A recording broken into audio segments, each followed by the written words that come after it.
Hello, hello, hello. So, we got a few minutes to talk about Brihat Samhita again.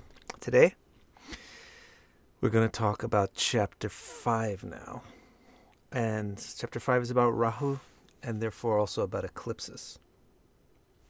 So, it's got these two sections to it. I want to at least cover the first section today and maybe the next section tomorrow. So, we'll talk about what Rahu is today and talk about interpretation of eclipses tomorrow. Let's see if it goes like that. And let's jump in.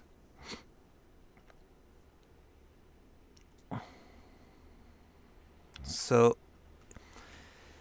he starts off by saying, chapter 5, first statement, he says, some people say that Rahu is an asura. So Rahu is like a god.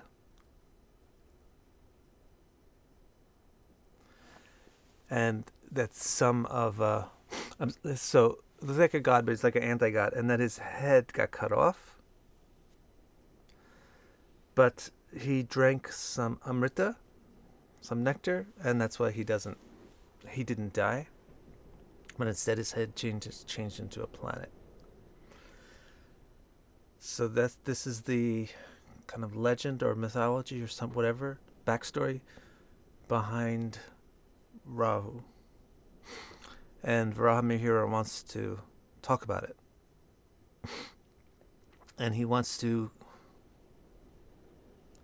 You're going to see how ruthlessly and totally logical Varahamihira is. And remember, we're talking about the 6th century Indian Vedic astrologer who is considered to be the paragon of Vedic astrologers. He's not superstitious at all. Although not superstitious, he fully accepts and believes in the Vedas, but without any hint of superstition. People should try to be like that. He says, some people think, so you might know this story about Rahu. Rahu was an asura who, while the asuras and the suras were trying to get nectar or some kind of medicine of, basically some medicine, because they were fighting each other so often that they had a lot of casualties. So they wanted to get a medicine that would prevent them from dying in the wars. And obviously the first side to get this medicine would beat the other side. Couldn't look for the right word. So they were both trying really hard, but the task was too big. They had to cooperate. So they cooperated to produce this medicine called amrita, deathlessness. And then as soon as they produced it, they started fighting over it. Then Vishnu had to step in to help them. He stepped in the form of Mohini Murti, a beautiful lady. She got everybody to calm down, sit down, and started to apportion out the amrita to everybody. But one of the demons was very suspicious of this woman that nobody had ever seen or heard of before. It's probably Vishnu. Vishnu always plays a favor, according, it seems to him, it seems to Rahu, to the gods. So he went and sat. He disguised himself as a god and went and sat with the gods. And then as soon as the nectar was in front of him, because he's not a god, so he's very distrustful. So as soon as the nectar was in front of him, he said, this is my chance. I'm not going to wait. So instead of waiting for the next thing that she said to do, okay, everybody pick up your cup, instead Rahu just grabbed it. In fact, his name wasn't Rahu at the time, it was Sorbanu. He picked up the cup and tried to drink it, but Vishnu, as Mohini Murti, turned around, produced the chakra on her finger, threw it at Sorbanu, and cut off his head, but slightly after he was able to drink the nectar. So he actually did become immortal, even though he got sliced in half. So then she threw him into the sky. And this is the story of how we get the 2 points. Now, since he's the enemy of the sun and moon, because the sun and moon were the ones that said, "Hey, look at the sky." When becoming a planet, he became the planet that haunts the sun and moon and causes eclipses. So this is what Varahamihira is talking about here. He says, some say that Rahu, the Asura, got his head cut off but didn't die because he had Amrita and instead became a planet. They say, now we go to the next statement, they say that he has his disk is like the sun and the moon, but it's black. So what they say is the size of this planet is the same size as the sun and the moon. It has to be, right? Because it causes eclipses. So if it's smaller or bigger, I guess, than the sun and the moon, then it won't quite do an eclipse. You won't see, actually, if it was bigger than the sun, then you wouldn't see the halo around the eclipse. So they say that Rahu is the same size as the sun and the moon. This is kind of like flat earth theory regarding Rahu. They say that it's got the same size as the sun and the moon, and it's black, but you don't see it. It's invisible except for when it causes an eclipse. And the reason why it's invisible all the time is got some kind of a boon from Brahma to be invisible, so it could hunt the sun and moon, so that the sun and moon wouldn't know it was coming. Okay? So this is one explanation of Rahu.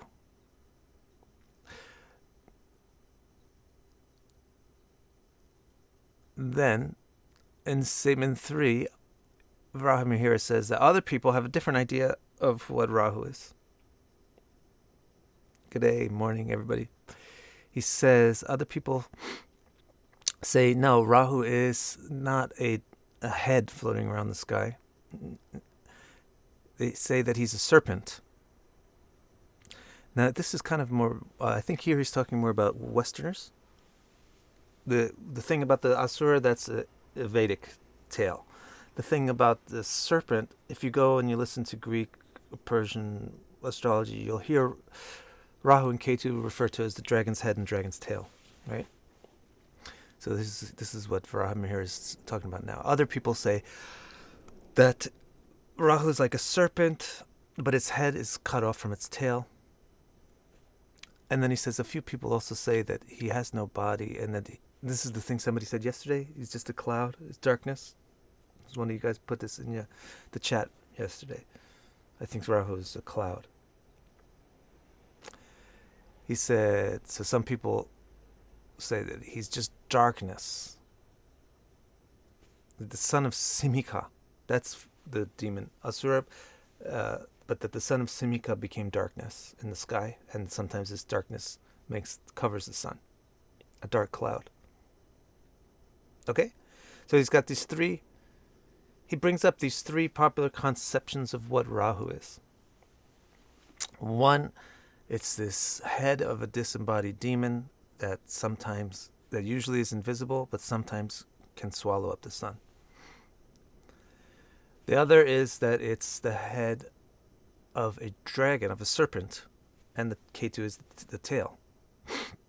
And the other is that it's this darkness in the sky that sometimes clouds the sun. Now, he's going to respond to these three things.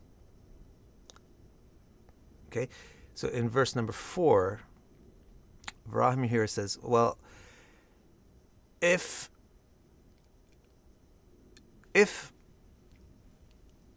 number 1 or number 2 is correct, number 1 is that he's a severed head, number 2 is that he's a snake, and number 3 is that he's a cloud of mysterious darkness. If number 1 and 2 are correct, if he has a body or if he's just a head, then how come he only eclipses the sun and moon when they're 180 degrees away from him or exactly conjoined to him?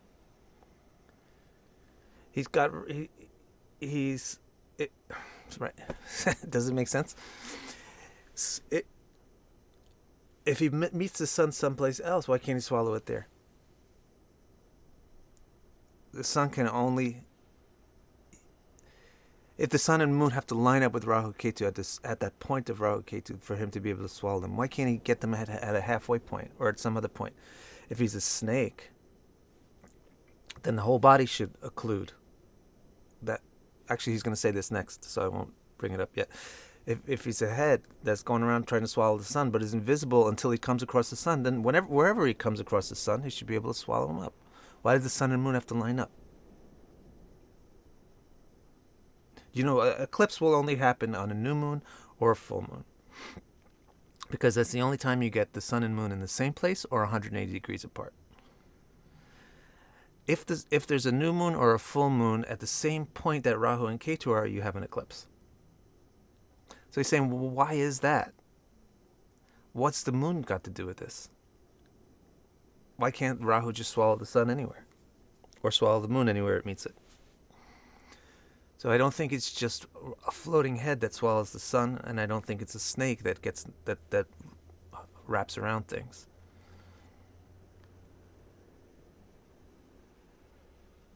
Now, an answer might be that he doesn't have... that the motion of Rahu is not fixed. So you don't know where it is until it comes to swallow the sun. It wanders at will. So where you calculate that it is, because you can't see Rahu unless there's an eclipse, right? So you don't know if you actually have the point right. The only way you know that you have Rahu point right is that by that same motion, on the day that you predict there will be an eclipse, there is an eclipse. But there's no visual confirmation that you actually know where Rahu is, except on an eclipse day. So one answer can be, no, he doesn't have regular motion. You don't know where he is until he swallows the sun. But then he says, then how can we predict the eclipses? We can predict the eclipses because he does have regular motion, so that can't be accepted. We can predict that there's going to be an eclipse on July something, because you know how long it takes Rahu to get from this point to that point, because he's moving at a regular speed. So we can't scientifically accept that point. How come he never eclipses by the part of the body between the head and the tail? That's what he's asking. See. So then that's the fifth. Then in the sixth he says, if being of the shape of a serpent he eclipses with his head or with his tail, how come he doesn't hide a whole half of the heavens that's between his head and his tail? If he's a snake that stretches from the dragon's head to the dragon's tail, then you got the snake across half the sky that eclipses things. So why doesn't he always eclipse half of the sky? You know, that's the Kalasarpa yoga thing. So if he's actually a sarpa or a snake or a dragon in the sky, then why wouldn't you... And he eclipses things, then the whole half of the body is stretched across the sky. That's what he's saying. Seventh text he says, if some people say that there are two Rahus, so if that's true, when the moon is eclipsed by one of them at rising or setting, how come we see the sun in the opposite point eclipsed by the other Rahu of equal motion? There's not two. Rahu and Ketu are not two separate points. There's one point. That's why you cannot get, for example, a lunar eclipse and a solar eclipse at the same time. You're either going to have a lunar eclipse or a solar eclipse. So now, up to this text 7, he's presented... in the first 3 texts, he presented the opinions about what Rahu is.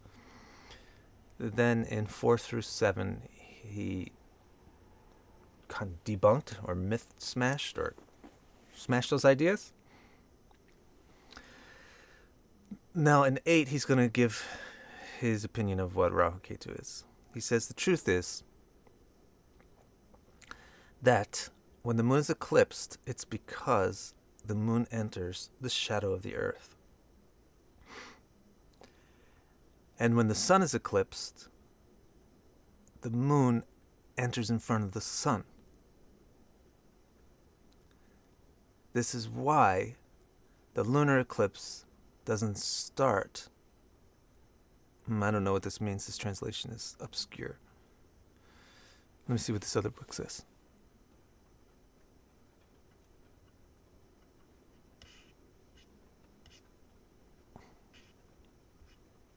Moon enters the when the moon is eclipsed, it's because the moon enters the earth's shadow. When the sun is eclipsed, it's because the moon enters in front of the sun.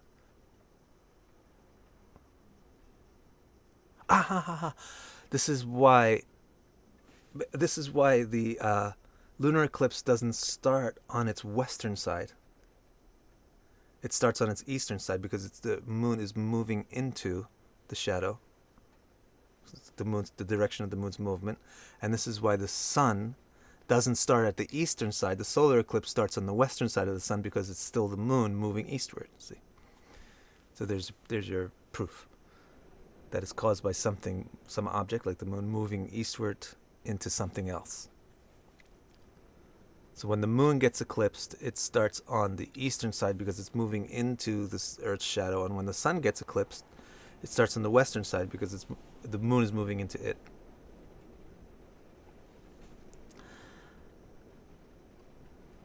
Then in the ninth text, he says, so he's got this point that the eclipses are not caused by a demon swallowing up the earth. They're caused by the shadow produced by the earth, or just the fact that the moon can get in the way of the sun when they have a conjunction.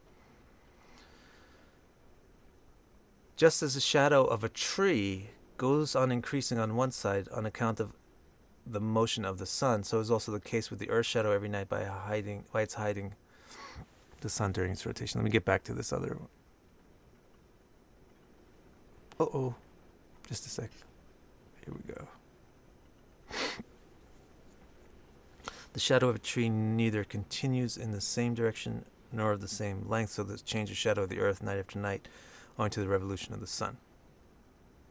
So anyway, I think what this statement is poorly translated. He's just saying it's just like a tree. The direction of the shadow shows you the direction of where the sun is. When the moon, whose course is always from west to east, is due opposite to the sun, she enters the shadow, swerving neither much to the north nor to the south. She enters the shadow of the earth. So here's what he says. If you get the moon, who always moves from west to east, is due opposite from the sun. If the moon is 180 degrees away from the sun, and also is not much north or much south of the ecliptic, then it will fall into the shadow of the earth. Then there will be an eclipse. The moon, moving from the west, hides the solar disk from below, just like a cloud, and the solar eclipse varies differently in different countries according to the different degree of visibility of the eclipsed disk. Now let me see what my glasses I forgot, but let me see what some astrologers say we should go towards. This is off point. You're asking how to interpret. Let's stick with the book.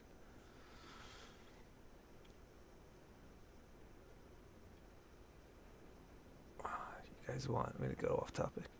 Some astrologers say we should go towards our Rahu placement, and others say healing comes from working on Ketu placement. Confusing. Can you clarify? Let astrologers say what they say and listen to them, and if the astrologer is a good person and a smart person, then it will be helpful to you. What I say about Rahu Ketu on this point is, if you're just picking one or the other, then you are falling into the trap of Rahu Ketu, who is disembodied and thrown in different places. What you have to do with Rahu and Ketu is realize how these topics, which are apparently opposite, the one indicated by Rahu and the one indicated by Ketu, are not opposite. They're a part of one pole, which has to be integrated in your life. And I have a whole video dedicated to that. So search my YouTube for that. So here he says, now he's going to explain the solar eclipse. He just explained the lunar eclipse. Now he's going to explain the solar eclipse.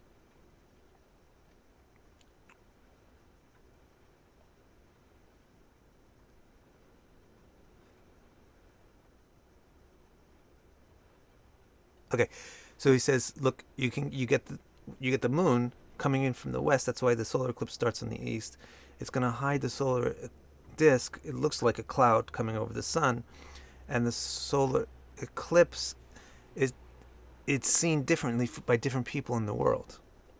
He knew this.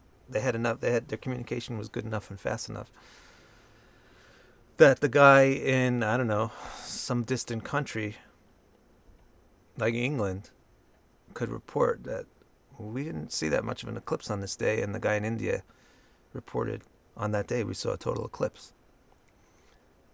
So they knew that it's based on the angle of your observation. So it's occurring by a close object, the moon. The moon moving from the west hides the solar disk just like a cloud, and the solar eclipse varies differently in different countries according to the different angle. What eclipses the moon is bigger than the moon. What eclipses the sun is smaller than the sun. It's not. Hence, in semi-lunar and semi-solar eclipses, the lunar horns are respectively blunt and sharp. So what he's saying is, here's another proof that it's not the same thing causing both eclipses. The moon gets eclipsed by the Earth's shadow, which is bigger than it. Therefore, you don't get this halo around the moon when the moon has an eclipse. The sun is eclipsed by the moon, which is slightly smaller than the sun's disk. Therefore, when you do have a solar eclipse, you do see the halo. This is 6th century text.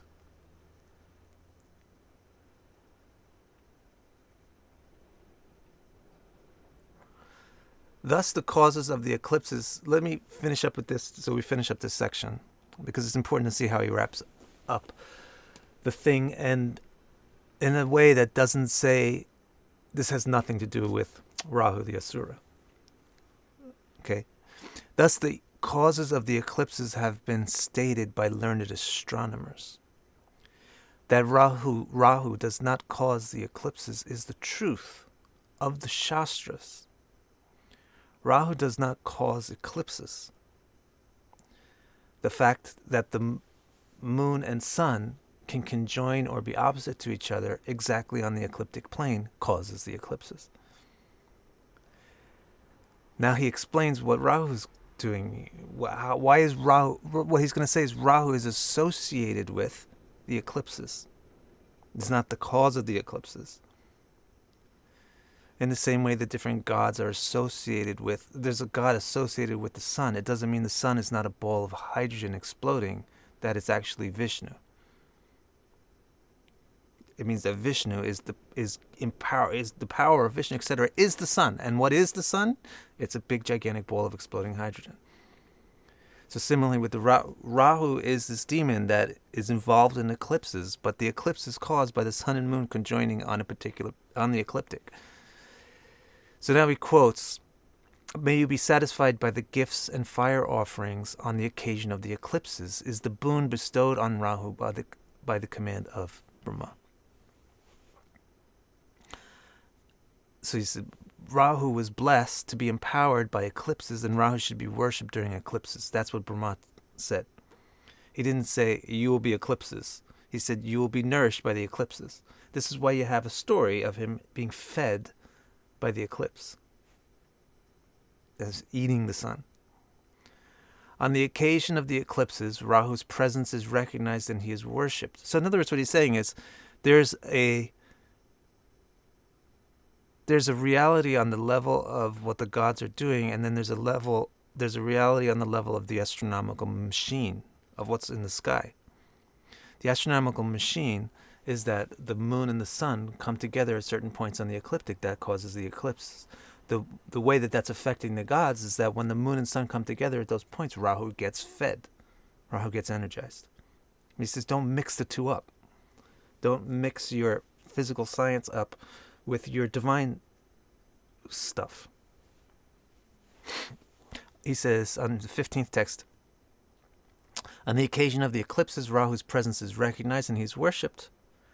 And the moon's ascending node termed Rahu, the ascending node of the moon, which means where the moon is rising over the ecliptic plane, that's called the ascending node, is named after Rahu because Rahu is worshipped on that day where the moon or the sun is coming over that point in conjunction together or in opposition.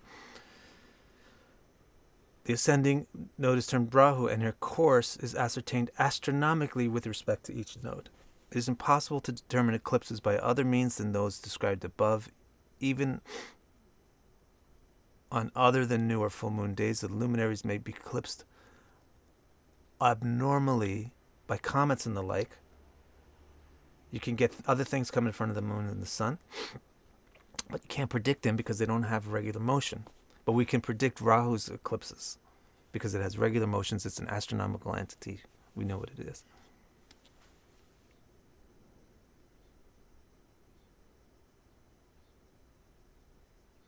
Okay, so we're going to leave it at that.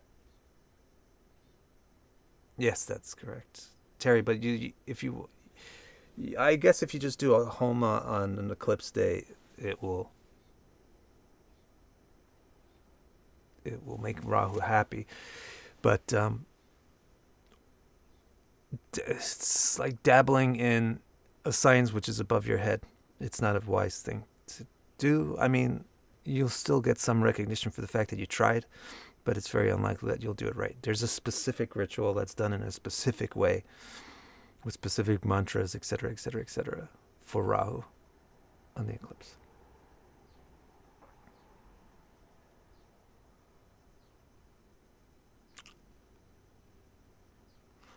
This is not just Varahamihira, by the way. This is the 6th century, so there's plenty of eminent astrologers at the time. Varahamihira is just voicing their outlook. It's not like he alone understood these things. But the important thing is that this is the guy who's the founder. Like, he's considered like a founding figure, an acharya of Vedic astrology. But yet Vedic astrologers are so into their Lal Kitab and all this like superstitious stuff. And so it's important to look back and say, like, your founding father, so to speak, was not a flat earther. He was a reasonable, rational scientist who greatly respected the Vedic tradition, which gives the Vedic tradition more respectability. Okay, I'm going to switch over to the Bhagavatam stream now. Hope to see some of you there. And see you tomorrow with more about what the eclipses are and how to predict different things about the eclipses.